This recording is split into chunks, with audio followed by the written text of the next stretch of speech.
I like to begin by rocking the body gently, a little bit of movement, maybe moving the head, just loosening up any tension or any leaning toward the computer.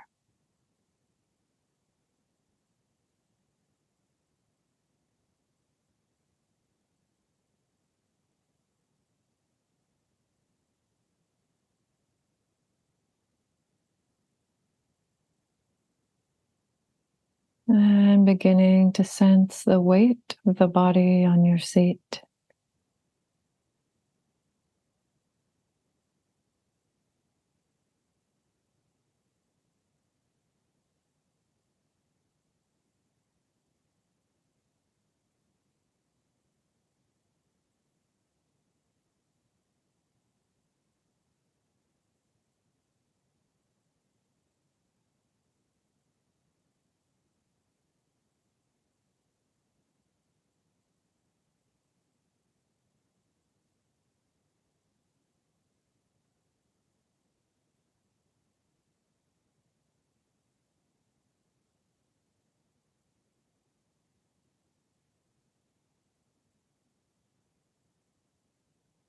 And releasing the belly, allowing the body to settle right here, right now.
And turning the attention to the sensations of touch in one hand.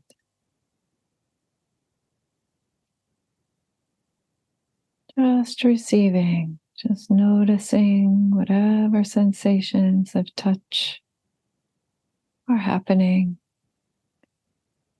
in the hand.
Staying with the sensations of touch in the hand.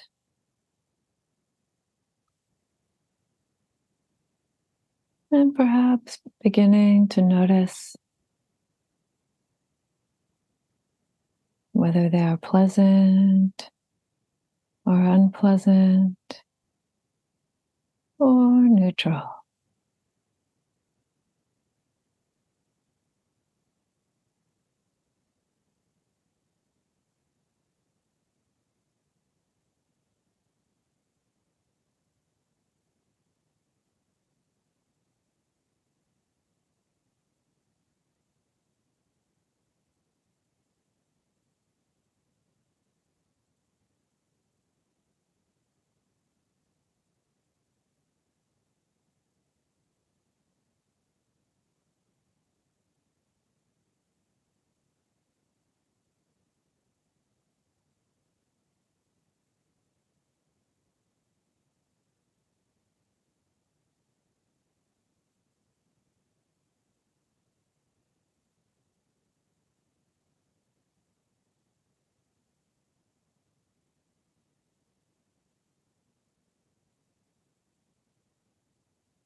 Resting the mind on the sensations of touch in the hand.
Okay, that was our meditation practice for today.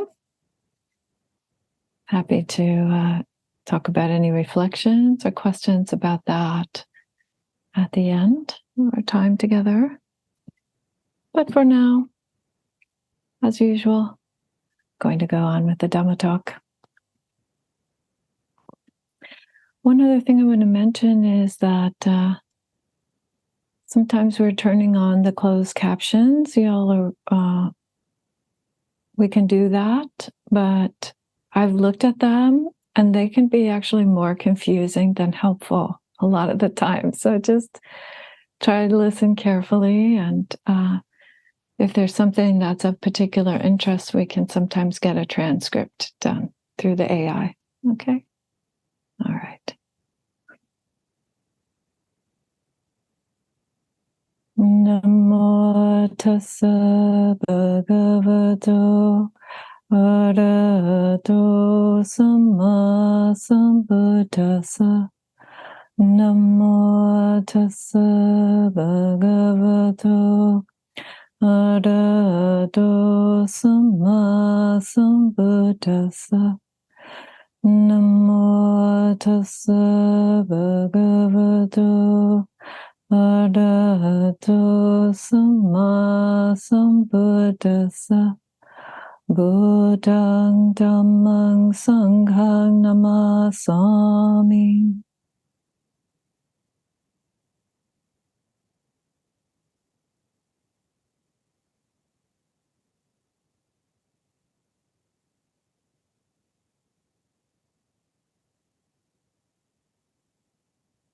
It's early December, and that means that we are approaching one of the biggest holidays of the Buddhist calendar, at least in some countries, and that is December 8th, in Japanese Rohatsu.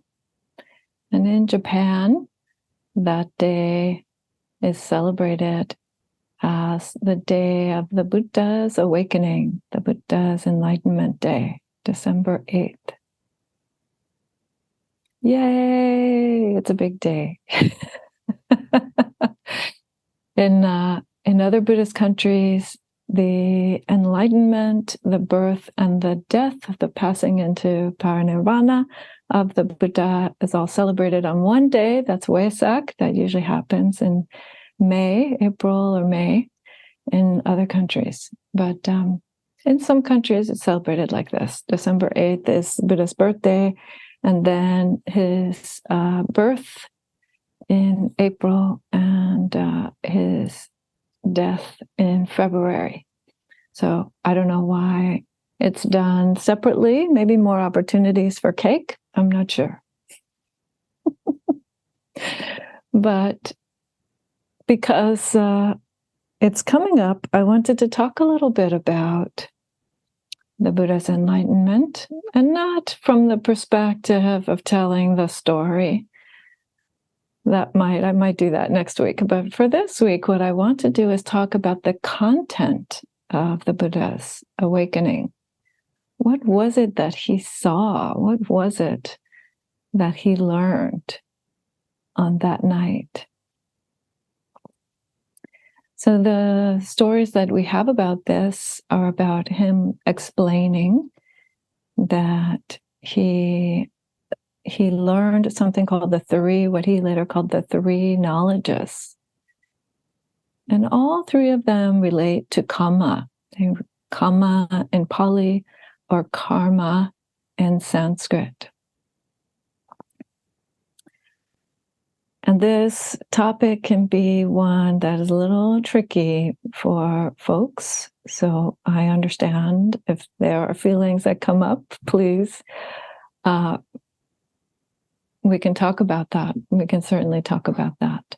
I'm not asking you to, I'm not expecting you, let's put it this way, to accept anything that you can't find in your own experience. But what I do want to do is talk about this third knowledge of the night. And that is a teaching called Paticca Samuppada in Pali, Paticca means dependent origination, or sometimes it's called interdependent origination. And it's a fairly complex teaching, so I'm going to do the brief version today, but I think that you'll see that there are a couple of points, at least, which you can relate to in terms of your everyday experience. But since it's a little bit more complex than some other things, I am actually going to make the most of the fact that we are all online and show you my screen here, where you can see this circle, which is the way that this teaching is often depicted. And I'm going to be sharing some information that comes out of middle length discourse number 9, Majjhima Nikaya 9. And in that discourse, Majjhima Nikaya 9, is called Sammaditthi Sutta, the Sutta of Right View. And it's a very sweet sutta where there are some monastics and they're sitting around and they're asking Venerable Sariputta. So Sariputta was one of the 2 of the Buddha's closest disciples. He was said to be one of the most capable of explaining the Buddha's teaching. And they're asking him some questions. And in these his answers to these questions, he talks about the way that the Buddha defined these various things on the circle. But rather than start at the top of the circle, I want to start over here on the side somewhere so that we can start at a place that I think you can relate to. So we have this area here, the 6 sense fields, or here it says the 6 sense bases. Yeah, so what does that mean? That means your ears, your literal ears, eyes, nose, mouth, your skin, which is for feeling, and the mind. So 6 of them. So there's hearing, seeing, smelling, tasting, touching, and thinking, or awareness as a sense field. So those are your 6 senses as they're described in Buddhism. So interesting, as usual, that we see that the mind and the body are both described as instruments or fields of possibility, fields of interaction with the world. And I think that we know this intuitively, right? We just experience this from day to day in our lives. So you have your sense bases or your sense fields. And then you have this thing called contact. So what's contact? Contact is when something impacts your sense field. Something comes into that field of awareness. So, for example, if there is an odor that's in the room and it meets your nose and you are conscious enough to attend to that, then there's a moment of contact where you can smell something. So a moment of smell is a moment of contact. And the same thing with the other senses. So again, this is something that's happening all day long. Contacts are happening with the body. A contact with the mind is when a thought is known by the mind. So when you notice yourself thinking about something, that is a contact, what we would call a contact with the mind as a sense organ. So this is happening, but then what happens after the contact happens, then there is this feeling tone. So just like when we were meditating just now, So you have a sensation in your hand, let's say. You can feel your hand touching your clothing, let's say, as an example. But that feeling has a tone to it. It either has a pleasant tone to it, or it has an unpleasant tone to it, or it's kind of neutral, like you can't really tell whether it's nice or not nice. And that also is happening with every single contact. So now the way that this works is that what the Buddha said was, each thing is the necessary condition for the next one. So you have to have sense organs, sense fields, in order to have sense contact, right? So if you didn't have eyes, for example, then you can't have the visual sense contact. So the sense spaces are necessary for the contact to happen, and the contact is necessary for the feeling tone to arise. It's not the only condition, but it is the necessary condition. It is the one critical condition for it to arise. And then what happens next? What happens next is this thing called craving, tanha. And maybe you've heard this word tanha before. Tanha literally means thirst, thirstiness, like when you want to drink, thirst. And we usually translate it as craving. But it means something like wanting. So you're wanting that feeling tone, or you're pushing away. That's the other side of the wanting, is the wanting it to go away. So you want it to stay, or you want it to go away. So that's craving. And that happens next with the feeling tone. And right here, this tanha, this craving, that is mentioned in the Four Noble Truths. The Buddha said that phenomena right there, that thing that we do of wanting it to stay or wanting it to go away, that's what causes the suffering. This right here is said to be one of the links where we can break this chain of activity. By not doing that, pulling and pushing with our experience. And then it gets even more intense, and there is this upadana. Upadana means clinging, or it means grasping.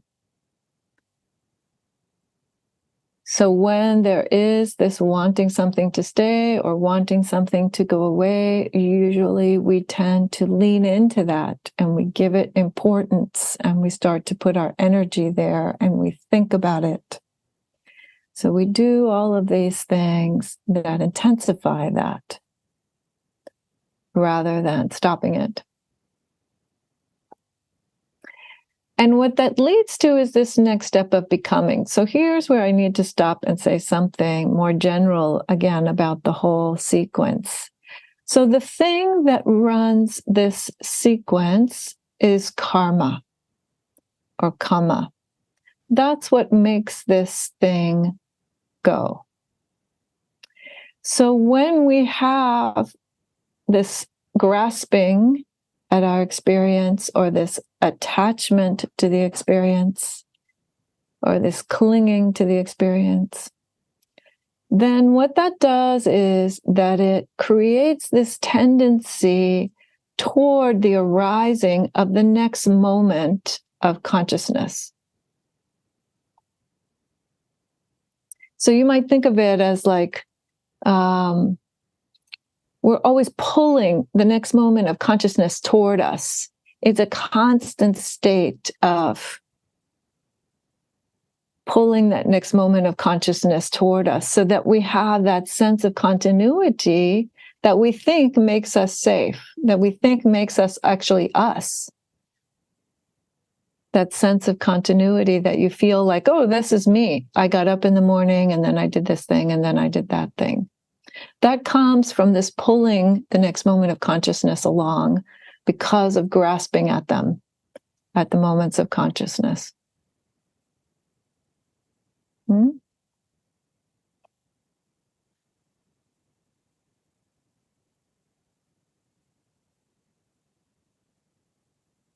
And I'll say more about what the alternative to that is in a second. But anyway, so there is becoming. There is this arising of the next moment of consciousness. Now, you can understand this whole circle as talking about rebirth from lifetime to lifetime, or you can understand this whole circle as talking about individual moments of the present, how moment by moment things happen. So the next moment is birth. So this becoming, this grasping at the next moment of consciousness happens. We pull it toward us, and then that moment of consciousness comes into being. It is born. Again, you could see it as a moment, or you could see it as actual birth of a lifetime, like a person, you come out of the womb. Becoming happens, so that process of pulling the moments of consciousness toward you then results in a moment of birth, whether you understand that to mean the birth of the next moment of consciousness or an actual literal birth, like coming out of the womb. That's what we mean here by birth. And then there is, of course, birth is the condition for aging and death. So if you're born, you are going to have to die. That is how it works. That's how it's worked for everybody so far. We haven't seen any exceptions. So, death. And then what happens? Then there is this next step. So we'll go to this beginning part, and this is where it can be a little complicated, so bear with me. So you have, but death is not the end in Buddhism, right? So what has happened is that this particular stream of consciousness and this particular body is going to go away. It's going to shut down and it's not going to continue to function. But the karmic stream, you could say, the bundle of karmic energies, it needs to continue to express itself, right? There's some unresolved karma that has to be resolved. And that is conditioned by this thing called ignorance. That stream of consciousness is not a consciousness that understands fully the way that things work. And therefore, because of the ignorance or the unwiseness, then there is sankhara. There are these ways that we make mental constructions. So we make a mental framework, and based on that mental framework, again, we grasp at another moment of consciousness. And that moment of consciousness is the condition for name and form. So name and form just means form is the body, and name is the other aspects of mental experience that are not consciousness, things like attention, things like perception, those feeling tones, again, come in here. So this whole process is said to be driven by karma, by the way that when we do something intentional, and that's what these sankharas are, we formulate an idea based on unwiseness, based on non-understanding. We formulate concepts about the nature of reality that are wrong, and then those next moments of consciousness create this body and mind that are still working out the karmic results of that. So there are said to be two places where this circle can be broken. One place is here, between the feeling tone and the craving. So when the Buddha spoke about the Four Noble Truths, he said, there is the possibility of the end of craving. That end of craving leads to the end of suffering. So you can break the chain here by this non push and pull, stopping the push and pull of the Vedana. Or you can break the chain here at ignorance. So this is why the Buddha speaks about the first step of awakening as knowing and seeing things as they are. You know and you see how reality actually works. And when you do that, then there's no more ignorance. Then there's wisdom.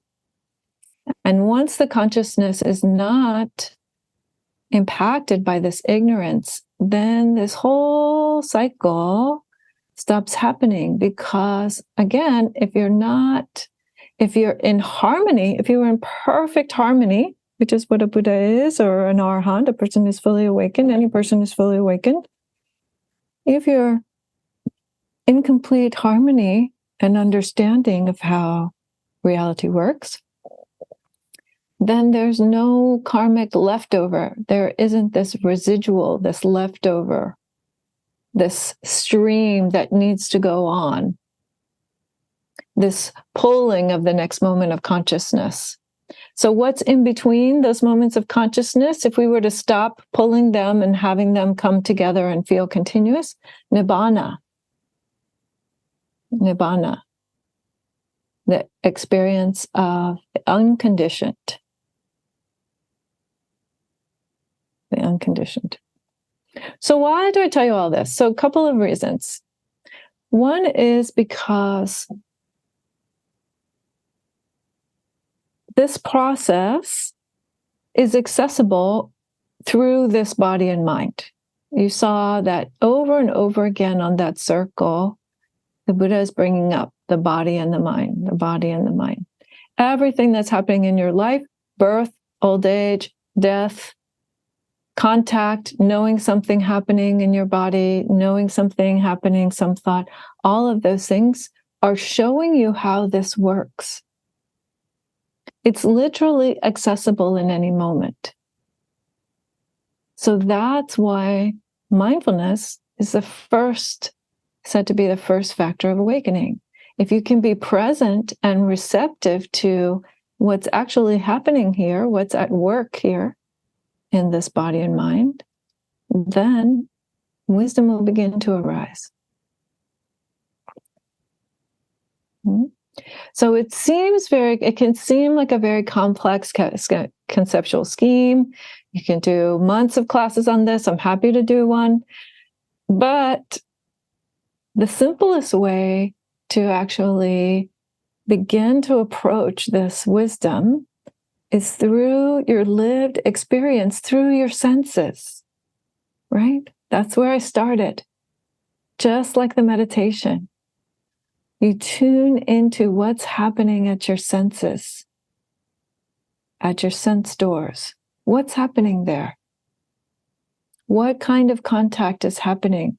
Is it pleasant? Is it unpleasant? Is it neutral? Is it something that you're pulling toward you? Is it something that you're pushing away?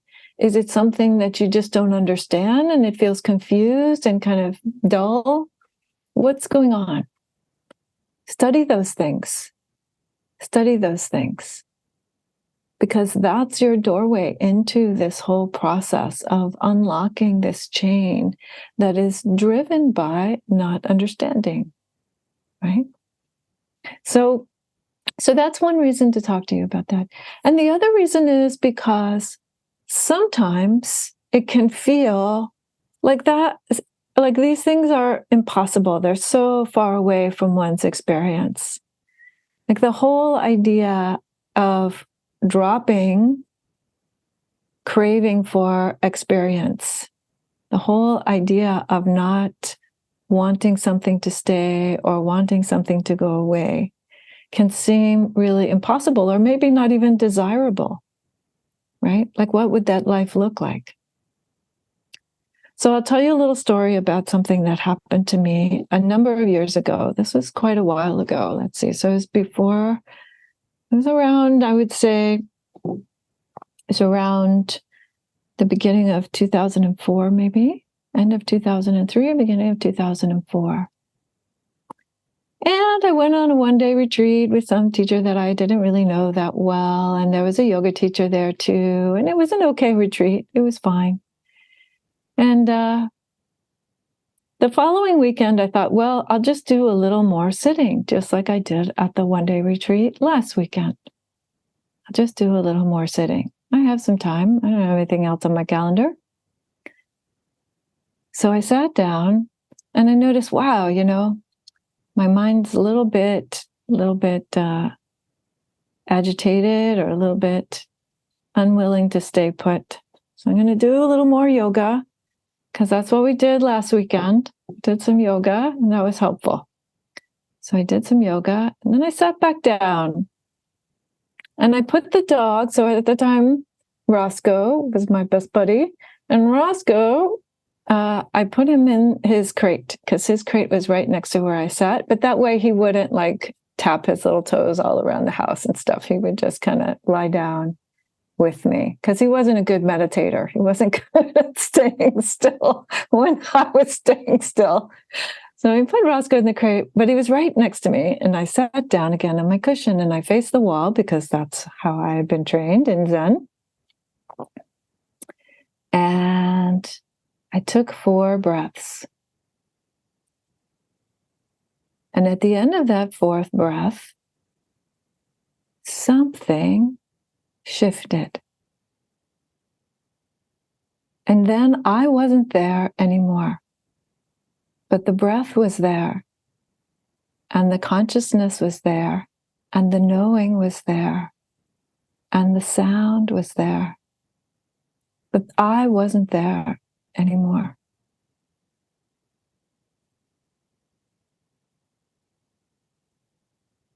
And so some time passed. Goodness knows how much time passed because I had set my little timer.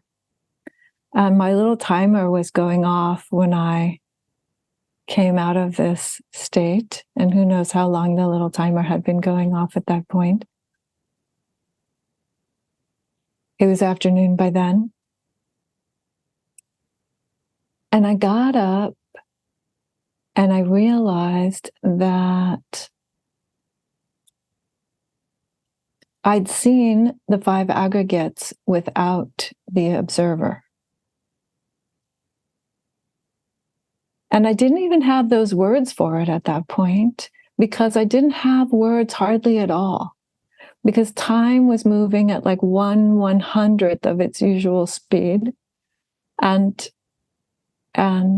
there wasn't any Vedana. It wasn't like I had to try to let go of anything. There just wasn't any push or pull or positive or negative anymore. It was all just neutral Vedana. For days it went on like this. I actually somehow managed to get to work on the 3rd day. So that was Saturday morning. I managed somehow to get my clothes on and get to work on Monday morning. And they talked to me for a minute. They thought I was on drugs. I'm not kidding you. They thought I was on drugs. They were like, what is going on with you? You have to go home. You can't talk to clients like this.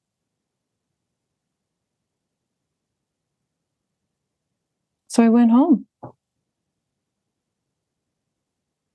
Because I was too well to run my normal life.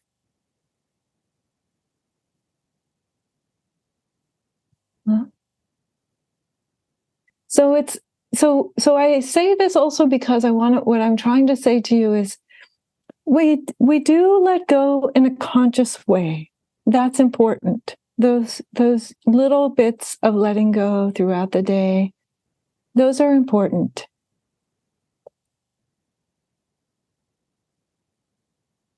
But ultimately, The practice is leading us to a place of letting go that's effortless, that doesn't ask you to force anything out of your hand. It just shows you. It just shows you that there was nothing there to hold on to in the first place. You know, there's this funny saying from, I forget which Zen master, who says, oh, yeah. It's like trying to hang it, meaning life, is like trying to hang, you know, I'm going to paraphrase, Christmas ornaments in space. You know, there's no place to do that. You see that there's no place to do that. Your sense of self is like that. It's like trying to hang Christmas ornaments in space. It's that clear. So don't force the letting go either. The letting go comes from the wisdom, and the wisdom comes from the practice, and the practice is partly consciously letting go, intentionally letting go, but it's also partly just paying attention. Just being willing to be 100% there. Here. Actually, 100% here. Because this thing is working just like that. That thing that the Buddha saw, he didn't make that up. That's not his special little life. He didn't go around saying, oh, I'm the only person who could ever experience this. That's why you should worship me. No. What did he say? He said the opposite of that. He said, every single one of you can do this. Go sit down. Don't meditate. You can do this. Because your life works like that too. And you don't need to wrap your intellect around it. You just need to be here. 100% here. And not in yesterday and not in tomorrow, but right here.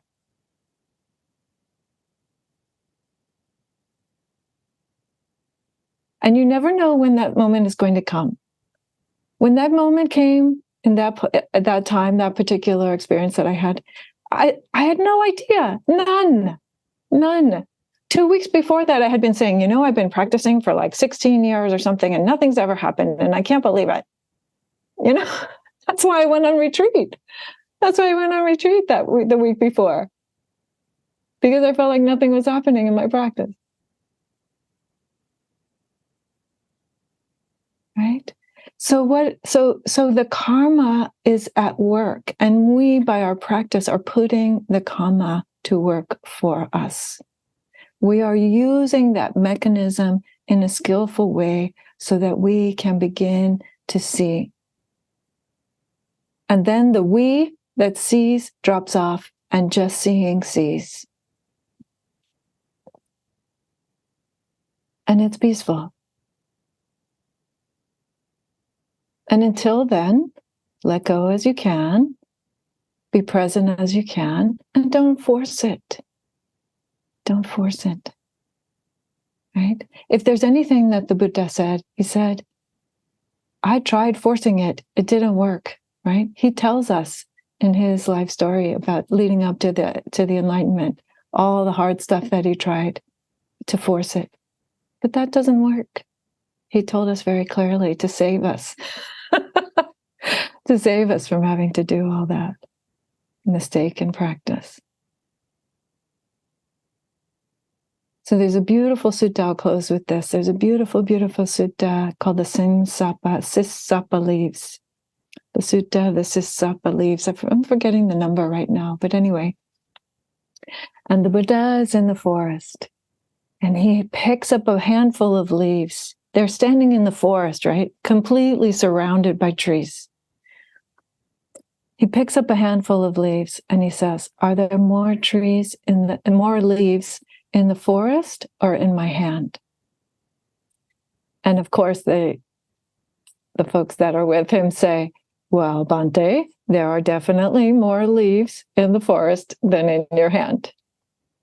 And the Buddha says, The things that I have known, that I have experienced, that I can know, are like the number of leaves in the forest. But the things that I teach are like the number of leaves in my hand. And why? He says, his rhetorical question, and why? Because I only teach what leads to peace. So you only need a handful of leaves, folks. That's all you need. Thank you.